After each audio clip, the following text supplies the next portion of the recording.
All right, our focus question. Again, in art class, Katie was creating a project. She was given the task to cut out eyes to make this look like a dog.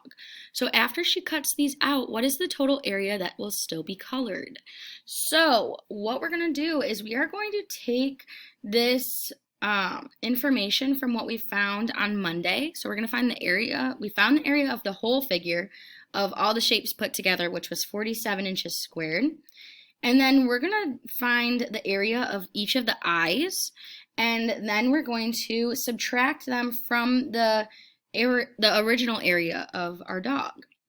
So remember, we know base times height is the area of a rectangle, so that will be 1 times 1.5, which equals 1.5. So the area of the first eye is 1.5. The area of the second eye, again, is 1.5. They are both the same. So now we're going to add these together. 1.5 plus 1.5. You should get 3. 5 and 5 is 10. 1, 2, 3. Drop that decimal. Drop it like it's hot. So now we have 3. So we're going to subtract 3 from the original area. So we're going to take that 47, and we are going to subtract 3, and then you should get 44. So our answer is 44 inches squared. And that's going to be it for the focus question. Great job.